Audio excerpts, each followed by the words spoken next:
Make this summer count with Harvard Summer School. With Harvard's free college programs, high school students gain confidence and insight into what college is all about, challenge themselves, and discover new friends. There are over 200 courses to choose from, including college credit courses, so it's the ideal way for students to learn something new, but most importantly, have fun. Visit info.summer.harvard.edu/Spotify to learn more. In this episode, we're exploring the history of the Philadelphia Athletics. This iconic team has a long and storied history, featuring some of the game's most legendary players and groundbreaking innovations. We'll cover their story from founding to relocation. Today on Rounders, a history of baseball in America.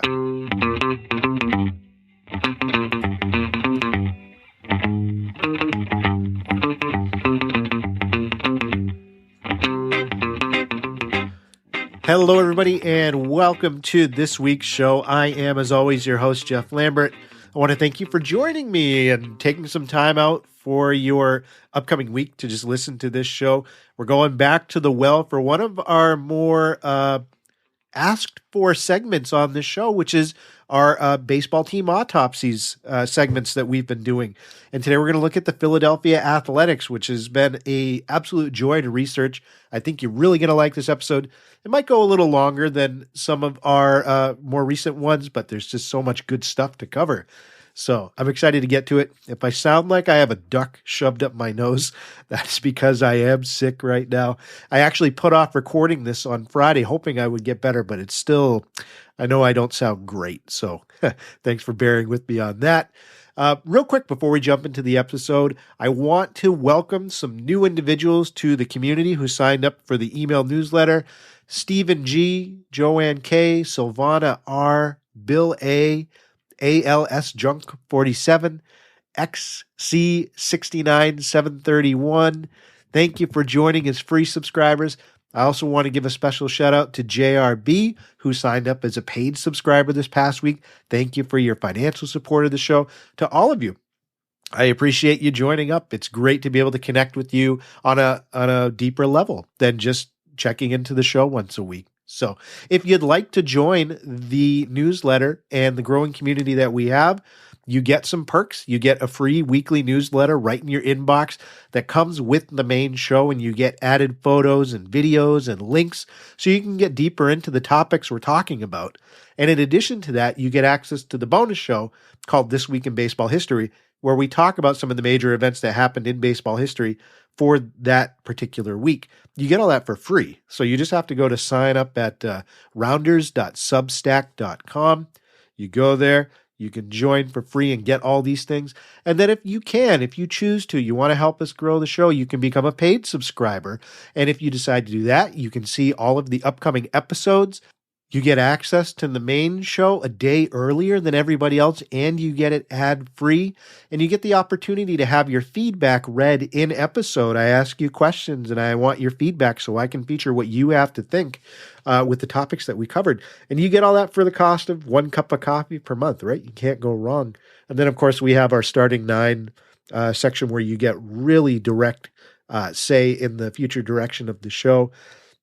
Either 3 of those tiers, if you have the ability to give, if you have the ability to just sign up and support this attempt to be able to grow independent sports media and just promote baseball, please do so. Remember, you just have to go to rounders.substack.com.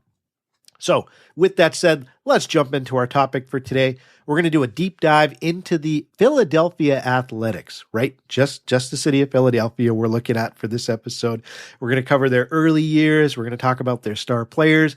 We're going to talk about the best years the team had. And then we're going to look at what happened to them. Why did they end up leaving the city? What happened there? So let's go ahead and jump in to that topic. I'm excited to share it with you. Let's go. The Philadelphia Athletics were one of the original franchises of the American League, which was formed in 1901 to compete against the existing top league at the time, the National League. So the principal owner of the American League, Bancroft Johnson, declared the American League the official second major league when it was founding, and certainly was, a top tier competition to try and draw fans away from the National League, to be able to give players a bit more in terms of rights. There was a lot going on with that creation. Of course, it came down to money, but the American League saw the creation of this modern Philadelphia Athletics official pro baseball club. And they were created in Philadelphia specifically to compete against the Philadelphia Phillies, who were one of the top teams in the National League during this time.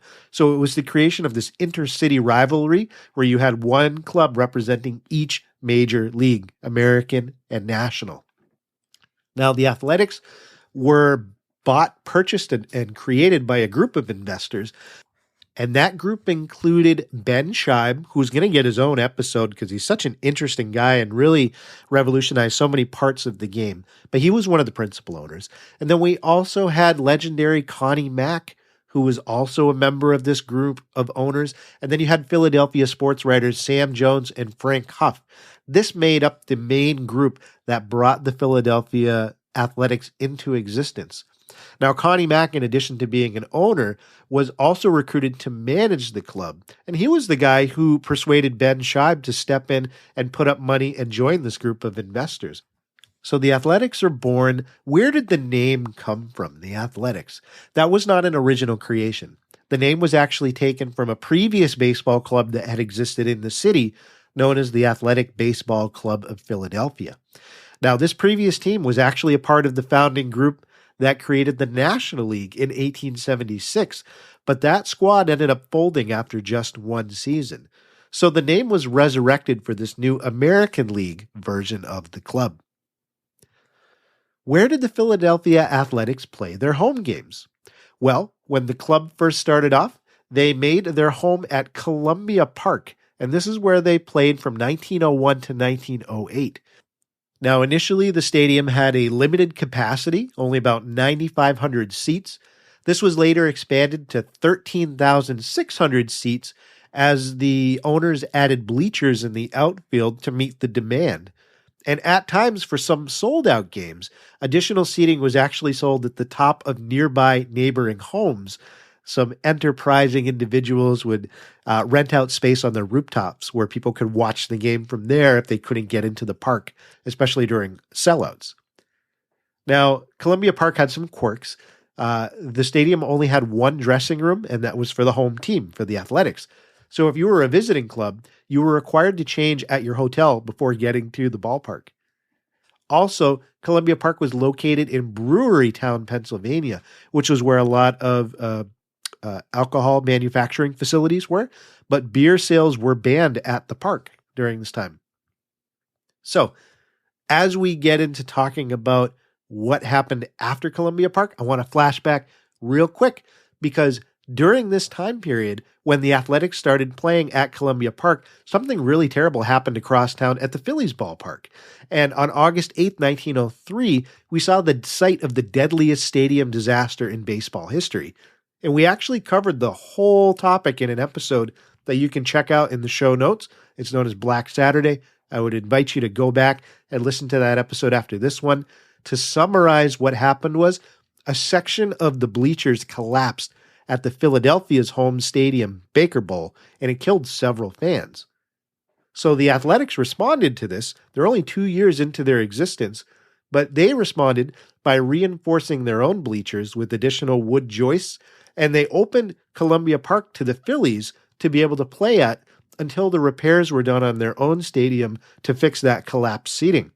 So the Phillies actually played 16 games at Columbia Park in August and September of 1903. So there's a connection there. Both teams actually played in this first park where the Athletics made their home. In addition to that, the Philadelphia Giants of the Negro Leagues also played their home games at Columbia Stadium in the early 1900s. They would get to be able to do that when the Athletics were on the road. That was the arrangement they came to with the owners of the Athletics. So we saw 3 teams play home games in this park that was created specifically for the Athletics early on. Now, we fast forward to 1909, a new ballpark was built for the Athletics, and it was unveiled before the 1909 season. It was known as Scheib Park, named after Ben Scheib, one of the principal owners of the club. It was also received the nickname Connie Mack Stadium. And this ballpark was a modern marvel. It was the first steel and concrete baseball stadium that existed. Pretty cool, huh? It also had some other notable innovations to it. Probably the most significant was it featured, for the first time ever in a sports stadium, a cantilevered roof. And that allowed for unobstructed views of the field from every seat, rain or shine. So if you're wondering what a cantilevered roof is, imagine with me a roof that extends horizontally, but it's only supported at one end. So this new design ensured that there were no beams that got in the way of any seats in the park. So instead of having beams on both sides to support the roof, it was only on one side, the back side. So, being someone who sat in the old seats at Fenway Park many times, sometimes you have those seats that are directly behind one of these columns and you have to look around it to be able to see. And that was very common, especially in early ballpark designs. And Shibe Park was the first to create something that got rid of that annoyance. So remember, no beams to be able to block viewership from anybody that's in the park. It allowed the fans to enjoy what was happening on the field, no matter if the weather was good or not. And really, it was one of those things where Shibe Park set a new level for what ballparks could be. As a matter of fact, historian Paul Dixon said that, quote, people had never seen anything like it. It was a new way of looking at stadiums, not just for baseball, but for any sport, end quote. The other defining thing about Shibe Park was it boasted one of the largest seating capacities of its time.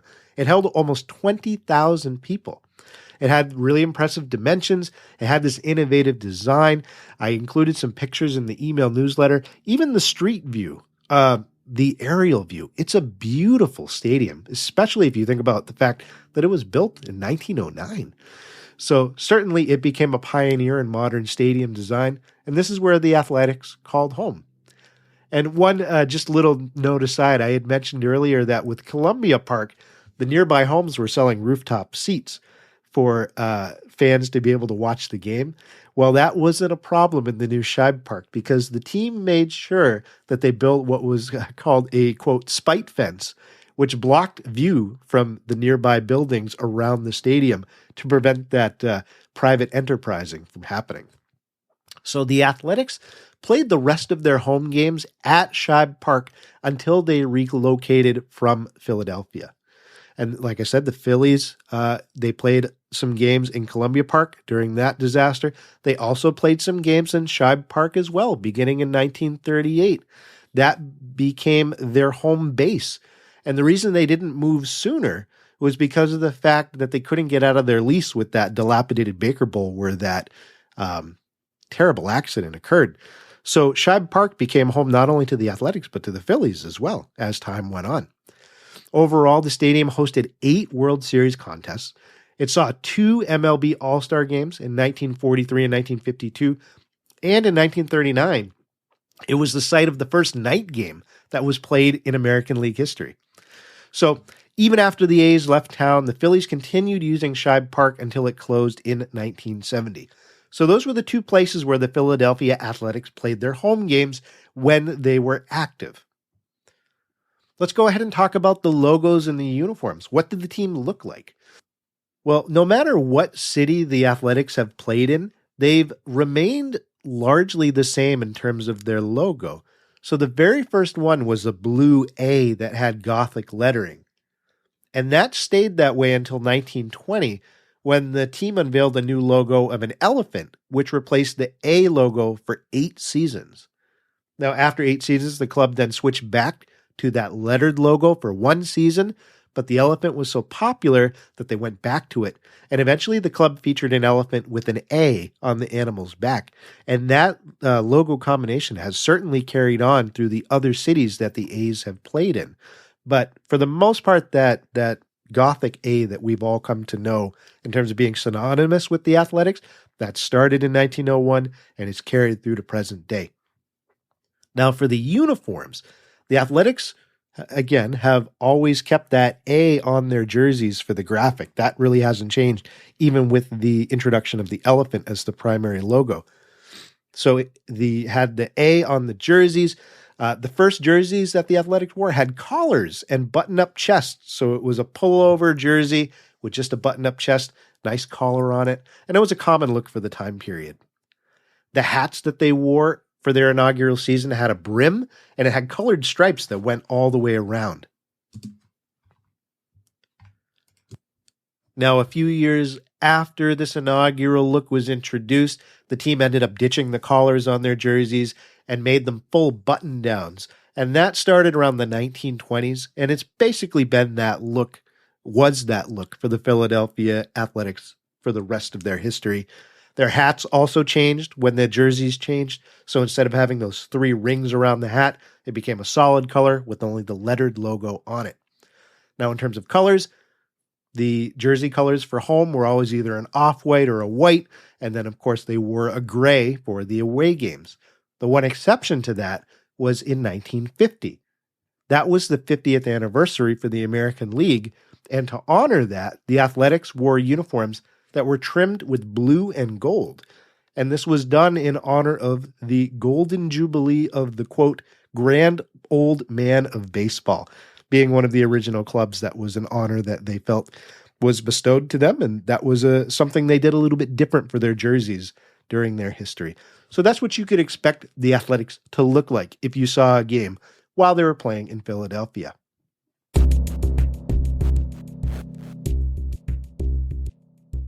The last thing you want to hear when you need your auto insurance most is a robot with countless irrelevant menu options. Which is why with USAA Auto Insurance, you'll get great service that is easy and reliable, all at the touch of a button. Get a quote today. Restrictions apply. USAA.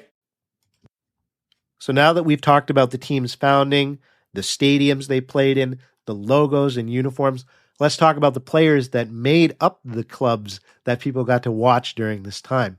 So the Athletics were one of the first teams to make a habit out of trying to poach players from other leagues, particularly the rival National League. And this started right off the bat from their inaugural season in 1901. As a matter of fact, that inaugural roster was made up primarily of transfers from other pro-National League clubs. So one of the primary players that was on that inaugural season team was then superstar Nap LaJoie. And LaJoie had played the previous season in 1900 for the crosstown Philadelphia Phillies. And just to give you an idea of how good this guy was, he was a multi-time batting champion in the National League. He gets poached by the Athletics. He plays the 1901 season over there. He wins the American League's first batting title, and he hit .426. That's still the league record for batting average. It's crazy, huh? The Phillies were so mad that they got this guy taken away from them by their crosstown rivals that they went to the state Supreme Court and they asked them to step in and invalidate the contract between LaJoie and the Athletics. So they thought they were going to get LaJoie back, but what happened was he ended up having to not play for either team, and he ended up going to play for Cleveland after the 1901 season because of the state Supreme Court's decision that, okay, the contract's invalid, but you can't go back and play for the Phillies if you can't play for the Athletics. So the move didn't really work out for the Phillies. They ended up losing him anyways, but the Athletics did as well. So you had that crosstown rivalry really showing itself early on in the American League and National League's history. So aside from that, the early Athletics roster was 100% stacked, to say the least. From 1901 to 1914, the club was known primarily for its, quote, $100,000 infield. And that's because of the all-star lineup that they put together. So some of those names that made up this $100,000 infield were guys like Stuffy McInnis, Eddie Collins, Jack Barry, and Frank Home Run Baker. The team also had during this time period Eddie Plank and Chief Bender, who were two of the top pitchers in the American League. As a matter of fact, Eddie Plank still holds the franchise record for career victories with 284 for the Philadelphia Athletics, or the Athletics franchise, I should say, overall, no matter what city they've played in. So if we were to stop a minute and just think about like how good the early Athletics were, I think author Lamont Buchanan had said it best. He wrote a book called The World Series and Highlights of Baseball. And he said that the A's fans were so confident that their team was going to play well in those early years that they would often chant at games, quote, "If Eddie Plank doesn't make you lose, We have Waddle and Bender all ready to use, end quote. So this is how good the early athletics teams were. And it definitely showed. We're going to talk about it a little bit more when we get to their best seasons. But this team was stacked from the start. Now, this group, this $100,000 infield and really good pitching staff, lasted, like I said, up until about 1914. There was about a 13-year span here that happened. And what happened was the team played the Boston Braves in 1914 for the pennant, and they ended up losing a heartbreaking series to them. And after 1914, manager Connie Mack, decided that he was going to basically start over. So he ended up trading, selling, or releasing most of the team's star players. After that 1914 season, there was about a 6-year period where the Athletics were very mediocre, didn't play very well, were definitely rebuilding, for lack of a better word. And then we get to like the mid-1920s, and we see this resurgence of big-name players who wore the A on their chest. So beginning in 1927, the club had assembled really one of the most feared batting orders in baseball history. And I know this sounds like a fantasy team, but just listen to this. This is the Philadelphia Athletics roster in 1927, and it lasted until about 1932.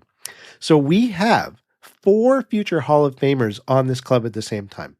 The first was Al Simmons, who batted .334 and hit 307 home runs over his major league career. You had Jimmy Fox, who hit 30 or more home runs in 12 consecutive seasons. You had Mickey Cochran, who's one of the best hitting catchers in baseball history. And you had Lefty Grove, who led the American League in strikeouts 7 years in a row. And he also had the league's lowest earned run average, a record of 9 times. Those 4 guys played on this team at the same time. And just to give you an example of how good this team was, when you think about the mid-1920s in terms of dynasties and notable lineups, that usually goes to the New York Yankees and their Murderers Row.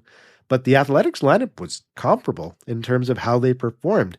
Teams that faced both squads often considered them to be equal in difficulty.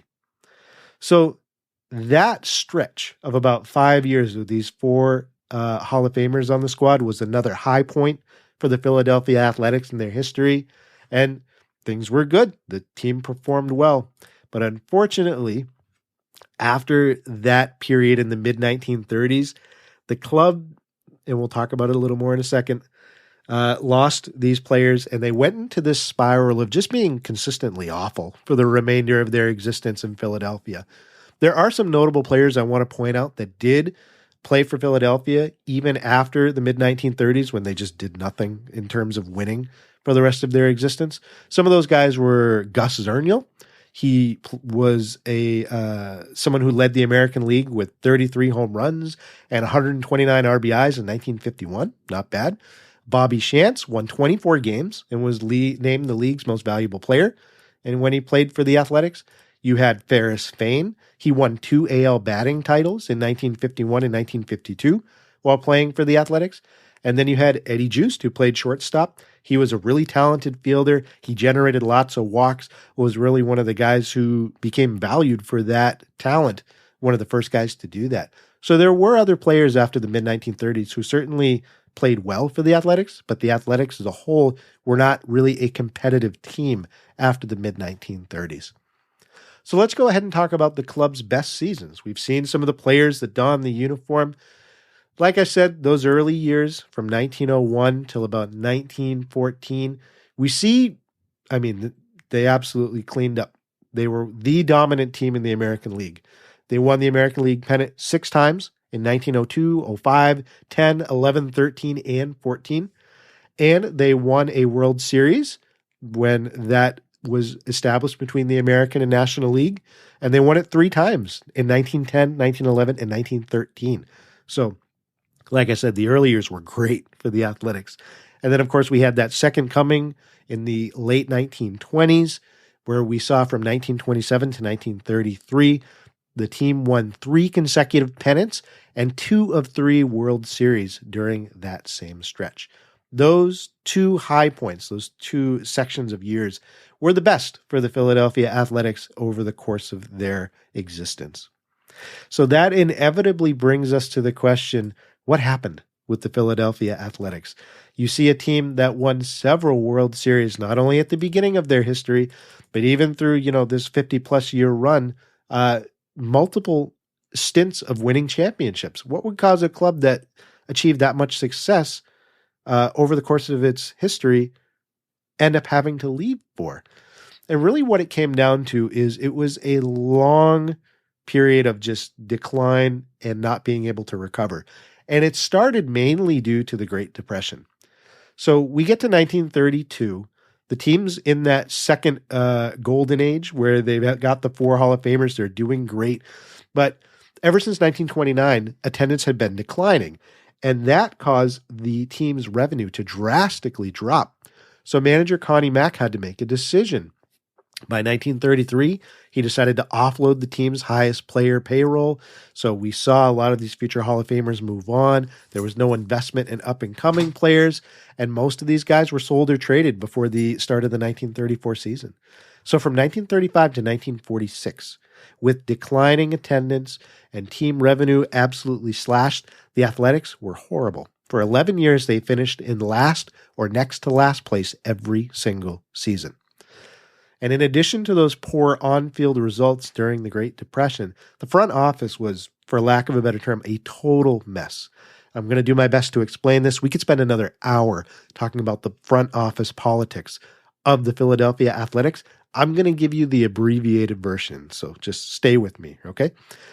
Remember the original ownership group that we started off talking about? You had Connie Mack, you had Ben Scheib, and then you had some local sports writers. Well, by the late 1940s, Connie Mack had bought most of the shares of the Philadelphia Athletics, including the Scheib family's shares. Ben Scheib had died back in 1922. His kids had taken his role, but for different reasons weren't as involved as their father had been.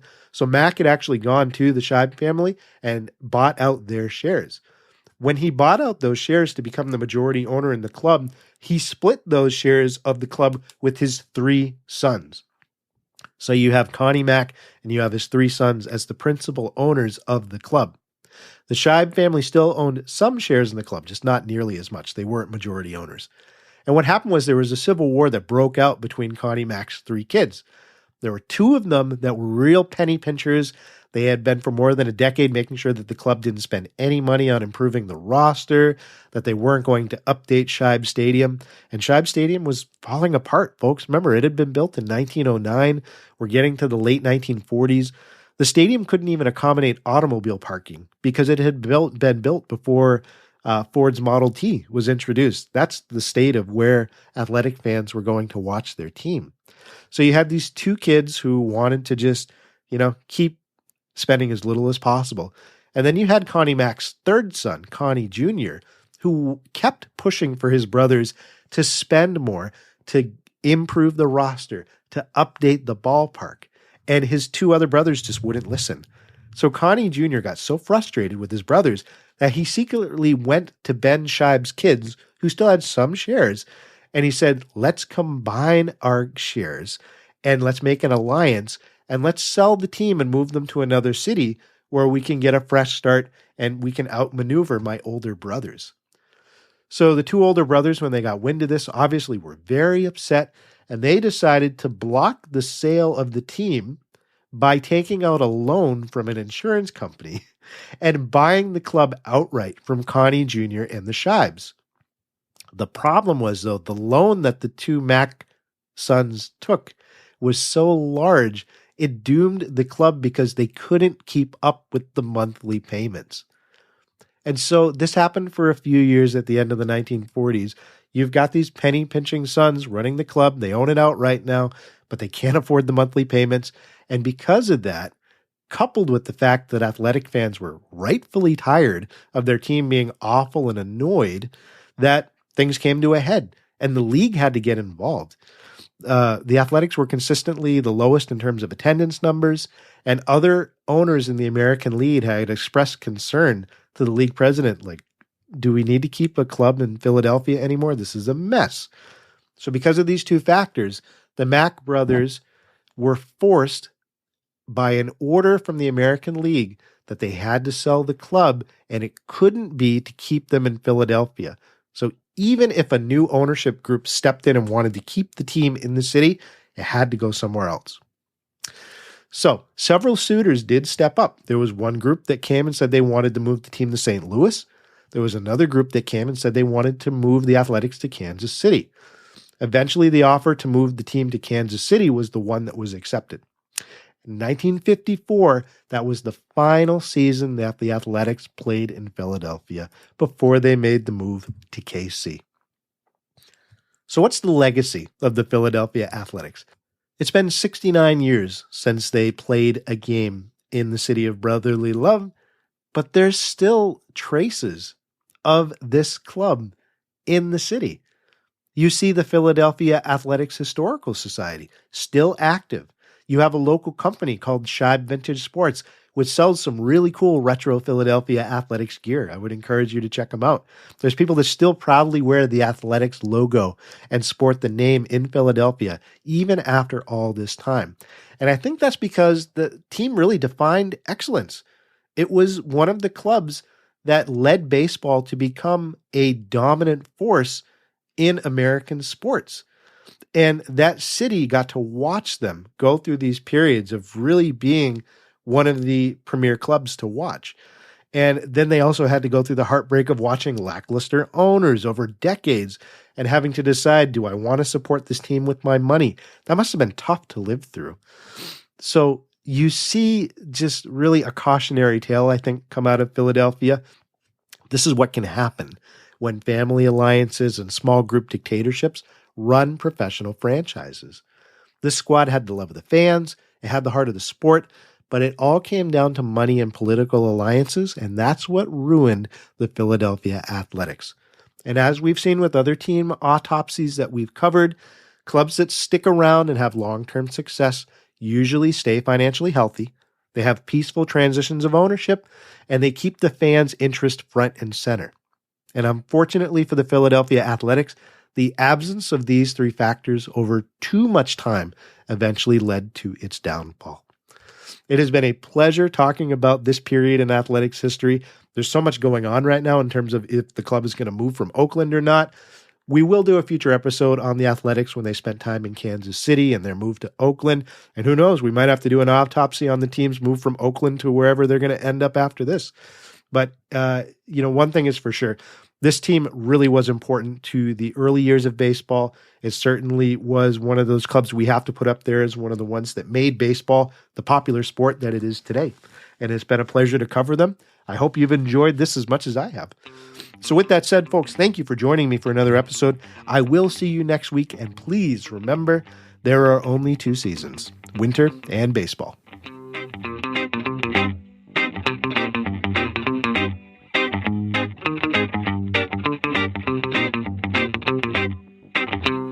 Rounders, A History of Baseball in America is produced by Shaker Road Media. A special thanks to our starting 9 members, Nathan Halverson and Gordon Strom.